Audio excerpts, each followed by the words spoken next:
नमस्कार। मैं हूं पंकज हरि कुमार और आप सभी देख रहे हैं digital news channel the India plus news.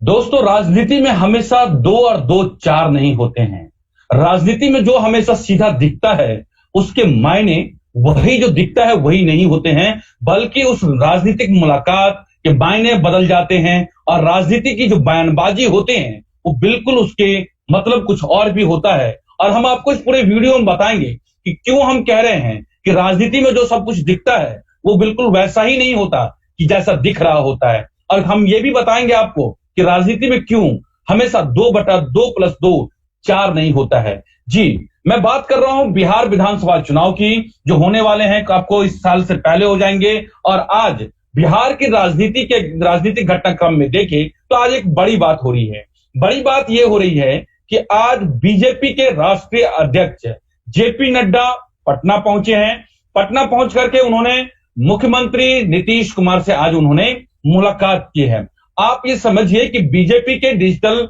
जो है रैलियों के बाद जो है नीतीश कुमार भी डिजिटल रैली कर चुके हैं, लेकिन अब जब लड़ाई होनी चूंकि चुनाव नजदीक है तो सीटों पर बात होनी बहुत जरूरी है। और आज आपको मैं बताऊं कि जो मीटिंग नीतीश कुमार के साथ, मुख्यमंत्री नीतीश कुमार के साथ हुई है, उसमें जेपी नड्डा, इसके साथ मैं बताऊं कि बीजेपी ने इस पूरे बिहार बीजेपी के तरफ से बिहार का जो चुनाव का प्रभारी बनाया है वो बनाया है महाराष्ट्र के पूर्व मुख्यमंत्री देवेंद्र फडणवीस को बनाया है। इस पूरे मुलाकात में और कौन कौन शामिल रहे हैं? इस पूरे मुलाकात में भूपेंद्र यादव शामिल थे। इतना ही नहीं, इस पूरे मुलाकात के दौरान बीजेपी के तरफ से सुशील कुमार मोदी भी मौजूद थे। आज जो मुलाकात हुई है उस पूरे मुलाकात में एक बात तो ये तय हो गई है, जैसा कि बीजेपी के राष्ट्रीय अध्यक्ष जेपी नड्डा ने हमेशा से ये कहा है कि वहां बिहार में चुनाव एनडीए जब लड़ेगा तो वो नीतीश कुमार के नेतृत्व में ही लड़ेगा और नीतीश कुमार ही उनके चेहरे होंगे। आखिर इसके क्या मायने हैं, हम आपको इस पूरे वीडियो में ये भी बताएंगे, आपको चर्चा करेंगे कि नीतीश कुमार के आप बीजेपी के इस पूरे बयान के बाद भी आप देखें कि एलजेपी की तरफ से चिराग पासवान लगातार नीतीश कुमार के खिलाफ बयानबाजी दे रहे हैं। और इसके बावजूद आप ये देखें कि बीजेपी की तरफ से यह आश्वासन दिया जाता रहा है और जेपी नड्डा ने यह बात कही है कि एलजेपी वो एनडीए का हिस्सा है और वो बिहार में एनडीए घटक जो है वो मजबूती के साथ बिहार में चुनाव लड़ेगा। तो आखिर जब जेपी नड्डा और बिहार में आप ये कहें कि बड़े भाई की भूमिका के लिए खुद को तैयार कर चुके बीजेपी की तरफ से यह आश्वासन किस आधार पर दिया जा रहा है, और इसके अलावा एलजेपी के चिराग पासवान किसके इशारे पर नीतीश कुमार के खिलाफ बयानबाजी कर रहे हैं, हम आपको इस पूरे वीडियो में इस बात की जानकारी देंगे। साथ ही यह समझना जरूरी है इस पूरे वीडियो में बात आपको ये भी हम आपको बताएंगे कि क्या सिर्फ नीतीश कुमार बिहार विधानसभा चुनाव के पहले तक ही वो सिर्फ चेहरे होंगे या फिर बिहार विधानसभा चुनाव के परिणाम आने के बाद सियासी मायने बदल जाएंगे। क्या बिहार विधानसभा चुनाव के बाद जो मुख्यमंत्री के पद के दावेदार क्या नीतीश कुमार होंगे या फिर बीजेपी, या फिर यूं कहें कि बीजेपी के नेता की क्या प्लानिंग है? इतना ही नहीं, आखिर आपको मैं बताऊं कि नीतीश कुमार के मुख्यमंत्री बनने को लेकर के या मुख्यमंत्री पद के दावेदारी को लेकर के आप ये समझे कि महागठबंधन में खासतौर पे आरजेडी के नेता क्या सोचते हैं और वो क्यों चाहते हैं कि नीतीश कुमार निपट जाए, भले ही बीजेपी की सरकार बन जाए। या फिर ये कहें कि बीजेपी के नेता ये चाहते हैं कि नीतीश कुमार चुनाव के बाद निपट जाए और भले ही तेजस्वी या महागठबंधन की सरकार बन जाए। इन दोनों परिस्थितियों में यह होगा कि नीतीश कुमार हमेशा के लिए राजनीति से बाहर हो जाएंगे और बिहार में चुनाव जो है वो बीजेपी वर्सेस आरजेडी की राजनीति वहां पर और शुरू हो जाएगी। इस पूरे वीडियो में हम इस बात की चर्चा करेंगे। दरअसल जैसा कि मैंने आपको यह कहा कि बिहार में या फिर राजनीति में हमेशा 2+2 4 नहीं होते हैं और यही मैं आपको इस पूरे वीडियो में बताने वाला हूं। आप पूरे घटनाक्रम को देखें एक के बाद एक। आज पूरी घटनाक्रम को देखें तो आज जेपी नड्डा जो आज बिहार पहुंचते हैं, उस पूरे मुलाकात के दरमियान जो सबसे अहम बात यह है कि दोनों बीजेपी और जेडीयू के बीच में सीटों की सहमति होनी है। यह सबसे ज्यादा जरूरी है और यहीं पे सबसे बड़ा पेच है। आप ये समझिए कि बीजेपी एलजेपी को आगे करके, क्योंकि बीजेपी, आपको याद हो कि 2019 में संजय पासवान ने एक बयान दिया था और 2019 के लोकसभा चुनाव में भी जब बेगूसराय के जो लोकसभा सांसद के तौर पे चुनाव लड़ रहे थे, आपको मैं बताऊं कि उस वक्त गिरिराज सिंह, उस वक्त जो है क्या किस तरह की राजनीतिक घटनाक्रम को आप थोड़े से नेपथ्य में जाएं, थोड़े से फ्लैशबैक में जाएंगे तो आपको सारा जो बिहार की राजनीति का जो आने वाला भविष्य है वो आपको जो है वो भविष्य साफ साफ दिखाई देने लगेगा। हम आपको पहले उस पूरी जानकारी बताते हैं कि आखिर 2019 के जो बेगूसराय के चुनाव के दरमियान क्या कुछ कहा गया था और संजय पासवान और गिरिराज सिंह के बीच में मुलाकात हुए थे और उसमें संजय जो पासवान है उन्होंने क्या बयान दिया था। दरअसल आपको याद होगा कि बेगूसराय के जब लोकसभा चुनाव हो रहे थे और जब वहां के कैंडिडेट बीजेपी की तरफ से गिरिराज सिंह वहां के प्रत्याशी हैं, अभी जो है वो केंद्र में मंत्री हैं, वहां पर एक नारे लगे थे उस पूरे दरमियान में। और जब से एनडीए का जो है आप ये समझ कहें या जेडीयू और बीजेपी के बीच में जब से ये गठबंधन चल रहा था, ये नारे पहली बार जो है वो इस तरीके से फ्रंट फुट पे आके बीजेपी के कार्यकर्ताओं के द्वारा लगाए गए और ये 2019 में लगाए गए। दरअसल जो वो नारा लगाया गया था कि नीतीश कुमार के विरुद्ध और नीतीश कुमार के मुख्यमंत्री पद के जो दावेदारी रही है, जो सुशासन बाबू लगातार उस कुर्सी पर कुंडली मार के बैठे हुए हैं, उसको लेकर के बीजेपी को यह बात हमेशा से खलती है। बीजेपी में आपको याद होगा 2019 के लोकसभा चुनाव में गिरिराज सिंह के चुनाव कैंपेन के दौरान वहां पे नारे लगे थे। वो नारे ये थे कि बिहार का मुख्यमंत्री कैसा हो, गिरिराज सिंह जैसा हो। ये नारे जो हैं 2019 के चुनाव में लगे थे और इसको लेकर के बहुत सारी उस वक्त राजनीतिक सरगर्मी तेज हो गई थी। इतना ही नहीं, 2019 में संजय पासवान ने एक बात कही थी। संजय पासवान ने एक बात जो वरिष्ठ बीजेपी के वरिष्ठ नेता हैं, अभी बिहार में बीजेपी के वो एमएलसी के जो है वहां से एमएलसी के जो है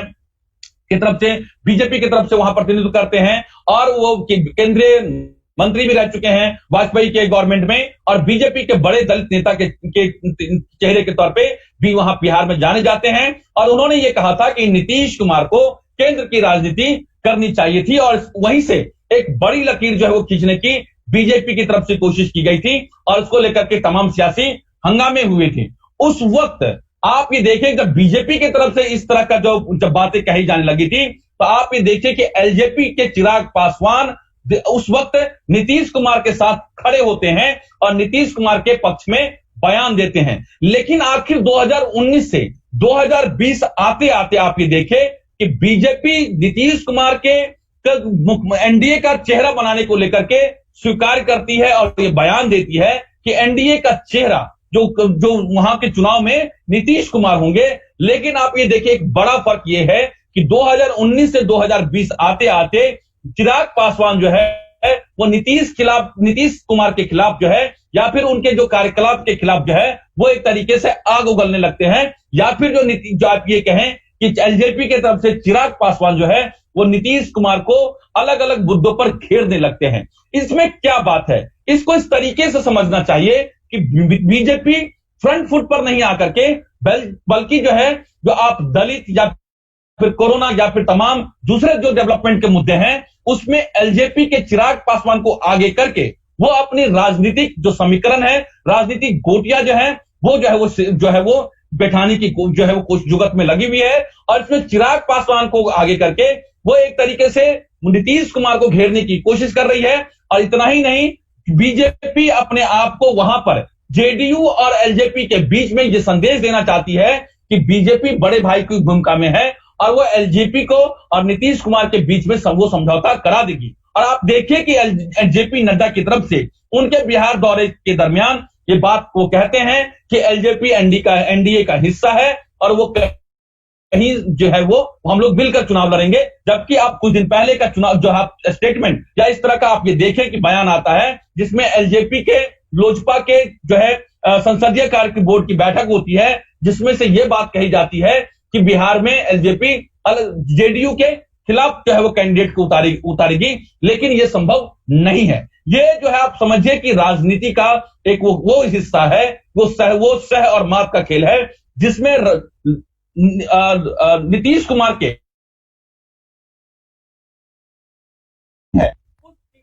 शेयरिंग को जो है वो कहीं ना कहीं दबाव बनाने की रणनीति है जो बीजेपी की तरफ से वहां पे बिछाए गए। आपको मैं बताऊं कि बीजेपी ये चाहती है कि वहां पर सीटों का समीकरण ऐसे हो या फिर सीटों का इस तरीके से आदान प्रदान हो जिसमें बीजेपी सबसे ज्यादा सीटों की संख्या मिले और उसमें इस तरीके के समीकरण बैठाया जाए। दरअसल जो है चुनाव से पहले तक नीतीश कुमार होंगे, लेकिन असल खेल जो चुनाव के बाद होना है, क्योंकि चुनाव से पहले जो है वो आपको बिहार में नीतीश वर्सेस जो है वो तेजस्वी यादव होना है। बिहार की जनता के सामने नीतीश कुमार वर्सेस जो है तेजस्वी यादव का जो है इन दोनों ही जो है चेहरों में से चुनाव करना होगा। ऐसे पूरे खेल में जाहिर सी बात है नीतीश कुमार तेजस्वी यादव जो है वो भारी पड़ते हुए दिख रहे हैं। परसेप्शन के खेल में नीतीश कुमार जो है वो जरूर 20 पड़ते हुए दिख रहे हैं। हालांकि राजनीतिक माहौल जो है वो सरकार के पक्ष में नहीं है, के बीच में जबरदस्त नाराजगी देखने को मिल रही है,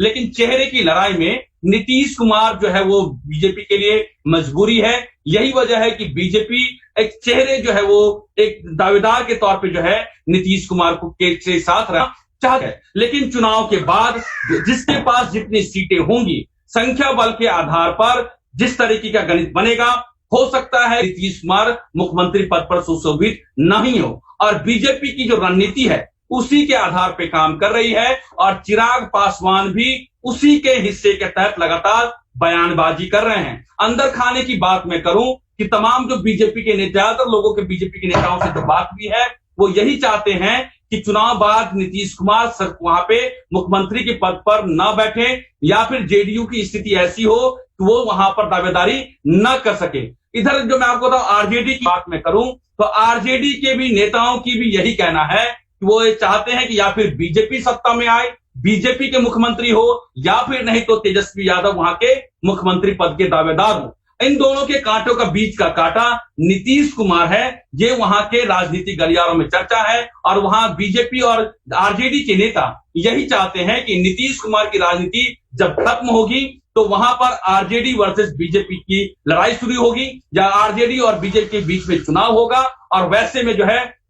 आरजेडी के बीच में तेजस्वी यादव का उभार होगा और यहाँ बीजेपी के जो सीएम का पद के कैंडिडेट या फिर बीजेपी का कोई कैंडिडेट जो है उस मुख्यमंत्री पद पर काबिज होगा। और असल खेल जो है यही जो है आज जो का जो मुलाकात है जेपी नड्डा और नीतीश कुमार के बीच में वो सीटों की शेयरिंग को लेकर के है और सीटों की जो शेयरिंग जो है वो बहुत अहम है। और इसलिए मैं कह रहा हूं कि चुनाव के बाद असल खेल होना है जिसमें जो है जो वहां पे जो कुर्सी की जो राजनीति है और वहां पर जो नीतीश जो है अभी के लिए चुनाव से पहले मजबूरी बिहार बीजेपी के लिए है, यही जो है अंदर की बात है। इस पूरे वीडियो में बस इतना ही। हम एक नए विषय को लेकर के दोबारा से आपको बताएंगे और बताएंगे कि बिहार की राजनीति में 2+2=4 हमेशा क्यों नहीं होता है। अगर आपको यह हमारा वीडियो अच्छा लगा तो आप जरूर वीडियो को सब्सक्राइब कीजिए, लाइक कीजिए, शेयर कीजिए। नमस्कार।